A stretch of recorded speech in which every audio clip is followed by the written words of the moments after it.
I want to know from each one of you, what's one thing that you are going to do from this point on to continue this journey and to continue this movement? Yeah, I guess it's probably just talking to people.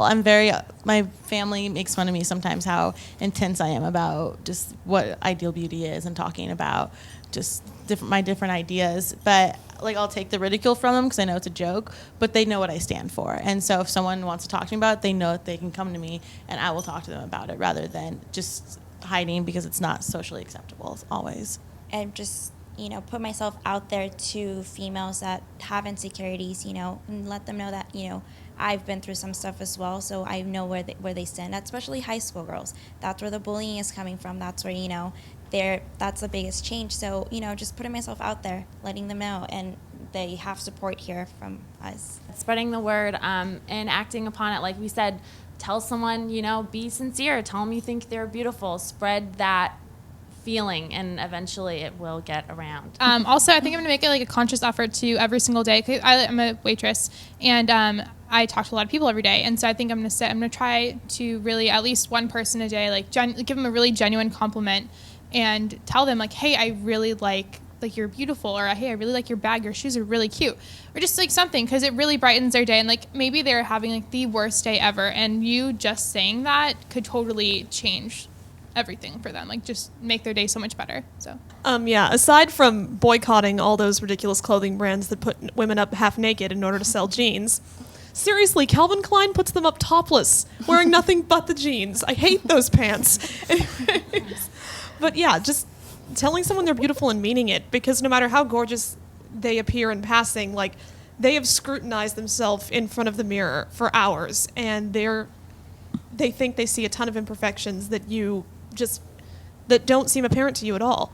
I think just like with making this film, I've seen a lot of films about these, and a lot of it is facts, which are good, but I think people's stories are just so much more powerful, because you could read like, oh yeah, like models weigh less than, average women, but if a woman is telling you her personal experience about that, then that's just going to resonate more, and you're going to really be like, oh wow, like something needs to be done. I agree.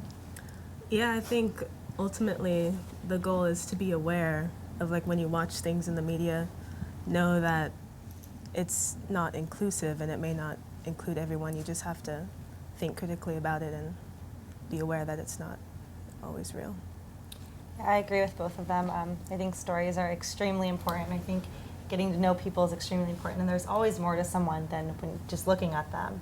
And when you get to know someone, like, there's so much more there, and also, kindness, just being kind and being genuine, and realizing, like, we all deal with this, and obviously there needs to be a change. And I think that by being kind and realizing it and being aware, that things will change if we stand up for it.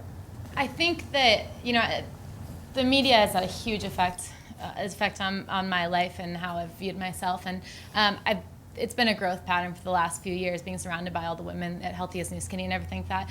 And I think the most important thing for me is I continue to talk about what I do. When people ask me what I do, I say I'm a plus size model. And the reason I say plus size model, I'm just a model. I mean, and that's what the goal is here. We just want, we're just people. We're just, everyone has their own wonderful things. But I specifically say that because it sparks conversation. Because the first thing I hear is, you're not plus size. And then you get into all the things and the things that go on in the media and tell them my story and my journey. And I think the best thing you can do is talk about it. If you're in a position where you do have the privilege to have a voice, then I think you need to use it for the best and greatest good you can. And being part of Healthiest New Skinny and meeting all of you is just one step further, I think. So, I totally agree with that, and I think that's what we're all here to do, is to say, hey, your beauty is a gift. And it's one of those things that if you could give it to someone else, they would not be sitting in front of the mirror scrutinizing themselves. And you have to take a moment to be thankful and to be appreciative of your gifts so that you can use them to the fullest and you can use them for good. And I do think this is a situation where we can actually use beauty for good.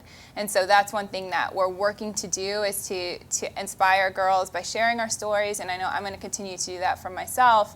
And you can also heal yourself through helping others to heal. And I think that's like key for everyone, is this is an ongoing process. You're never gonna wake up and be Cinderella and have the birds land on your arms and be like, I'm healed. Like, it's not gonna happen. You're gonna have fat days, you're gonna have days you feel bad, you're gonna have hormone days. It's just being a woman. And I think, you know, the best part is we have this discussion with guys all the time, and we say, if you could come back, would you be a guy or a girl? To girls, and they say, oh my God, I'd be a girl 100%. So I think there's something to that. There's something amazing about being a woman and a girl that we love so much. So I think if we can work on some of these negative things that society's placed on us, that ultimately we can live really happy, fulfilled lives.